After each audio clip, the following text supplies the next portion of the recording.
there's this thing in every relationship, some little thing that you did for your partner, or some little thing that you just had to tell them, that at some point you just stop telling them. Yeah. You know, I don't know if it's just in the morning saying like, God, you're so pretty when she walks by, or if it's her saying to you like, you know, oh, I love your strong arms, or whatever it might be. Like there's just those little things. Like we just want someone cheering for us. We just want, why do we get together? We want connection. We just want connection. Like there's no other reason to get married other than wanting connection.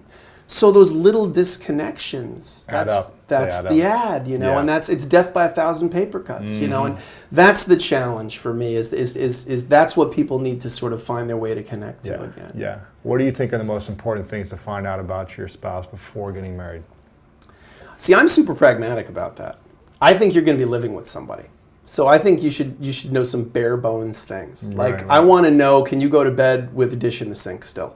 Or are you somebody that like needs to have the dishes clean? What time do you go to bed? What time do you like to wake up in the morning? Are you a loud morning person or a quiet morning person? Do you, how do you feel how do you feel about credit card debt? How do you feel about, very pragmatic question. How many times a week do you think you should have sex when you're married for you to be satisfied? You know, these are the kinds of questions. Like if I'm signing up to live with another human being, to share my finances with them, and to only have sex with them for the rest of my life, these are important questions. I mean, for real, like why would you buy a car and, I don't know how many miles it is, or I don't know how many doors it has. Like these are basic questions. Or if it's going to turn on when I try to turn it on. Right, like just ask some fundamental, honest questions. And look, there's nothing wrong with asking those questions. There's nothing. But we've convinced people that this idea of like a soulmate, that you should just meet someone, instant chemistry, and if you don't have instant chemistry and perfection, you're doing it wrong. And so you're discouraged from asking pragmatic, practical questions like, listen, how many times a week do you think you should have sex? Or how many times a week? Because if you had those conversations, not only are you going to go into the relationship with your eyes open, but it's going to allow you to actually serve the needs of your spouse a little bit better. Like if I know what she wants or he wants. Like now I know, it's as advertised. This is what you said you wanted. And I know, am I meeting that standard or am I not meeting that standard? And if I'm not, we can have a conversation about, hey, listen, just so you know, this is why I'm not that way anymore. Because very often if you talk to women about, why did they stop sleeping with their husband, or husbands about why did you stop being interested in your wife, they'll tell you the reason. They'll say like, oh yeah, he stops being complimentary to me, and now he just wants, he only hugs me when he wants to have sex. Like if he hugged me more often, I would probably feel more romantic towards him. If you'd had that conversation, you wouldn't get to the, this war that no one wins. Well, you're not hugging me anymore, so now I'm not going to sleep with you. Well, now I don't feel affectionate towards you because you're not sleeping with me. Right. Oh, well, now I feel even more upset with you because you're not sleeping with me. Well, now I'm going to start sleeping with somebody else. And now we're just off to the races. And meanwhile, we had two people that signed on for the same task that now have completely lost the plot. And that to me, one of the things I love about divorce law is in this culture where we're so full of it. We don't want to admit when we screwed up. We don't want to admit when we're lost. We're terrified to admit when we're lost. To have, no one meant to get divorced. You can't pretend. Yeah. You're in this beautifully raw situation. Anyone who is in my office, they did not mean to be there. And there's something to me really beautiful about that, because it's this opportunity to just say, you know what, we tried to do this thing and it fell apart. And so to me, that can be beautiful. That's an opportunity for growth. The barn's burned down, now I can see the moon, and I really feel like that's the thing that if people could have that level of honesty and candor and realness in marriage, they wouldn't end up in my office.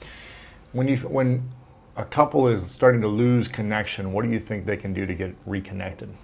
I think the core is communication. Just start talking.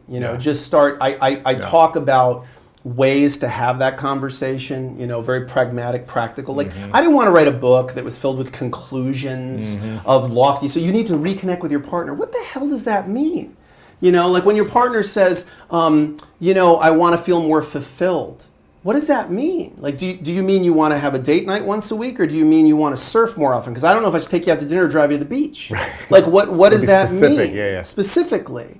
And so, I think people need to know how to talk to each other. And in fact, why not have a conversation about how you have conversations? Like, why not talk about, listen, when there's a problem in the marriage, how are we going to talk to each other about it? And one of the things, there's a chapter in there called Hit Send Now. And it's about just this very simple idea. And that is, send an email to your partner. You know, the reason I called it Hit Send Now is that I always thought it's kind of funny when you hit send on an email, you can't hit like unsend. Like, it's just, you hit it and you're like, oh wow, okay, it's out there now, you know? And I've had emails where I'm like, you know, I write my email and I'm like, whew, okay, there it is. Like, I can't take it back now, you know? And it's kind of exciting, but it's also kind of terrifying. And I think the idea of Hit Send Now is to say, like, listen, when some little thing's going on in the marriage that you know that this could be an issue someday, but you don't want to, you know, write an email. Write an email to the person and say, like, hey, listen, when we were sitting around last night and we were having dinner and you kind of made that little comment about my sister, like, I don't know if you meant it or not, but like, it kind of hurt, you know, it made me feel really weird because I always thought you liked my sister. And so I don't know, I just wanted to let you know, you know. And see, unlike a conversation, if we have that in a conversation, you immediately are going to be defensive. Well, wait a minute. No, I bet. And by the way, you may not be ready to have that conversation. Right. You might have other things going on in your brain. So an email is great because it gives a person a chance to digest it. It gives them a chance to sort of think it through, not be immediately not be immediately defensive. And what I even say to people is make the subject heading Hit Send Now. Because that way the person goes, oh, it's going to be one of these emails. Okay, like, brace myself for it. Like, be ready that this is what this is. And you can time when you send it. Send it when you know you're not going to see them. You're going to be out of the blast radius. And you're going to give them a chance to digest it, you know. Send it to them in the morning when you know they're sharp, or at night when you know they're calm, whatever. You know, hopefully you know your partner well enough to know, like, what's the time to talk to them, before they go to the gym or after they get back from the gym. You know, if you want to ask me something, ask after I get back from Brazilian Jiu-Jitsu class, because I'm like calm as a Hindu cow.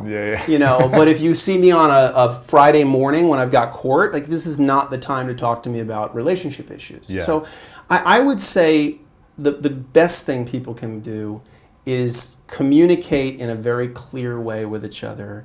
That's going to solve 90% of the problems that you have. And most of this book is just about ways to communicate with each other and ways to you know, own your stuff and help your partner own their stuff. Because I still believe that relationships, maybe not marriage, but marriage at its best, is about having someone who sees your blind spots. You know, we're better together as human beings. We're better in connection. We're better when we have the benefit of each other's perspective and when we help each other see the things that we just can't see about ourselves. Yeah, it's true.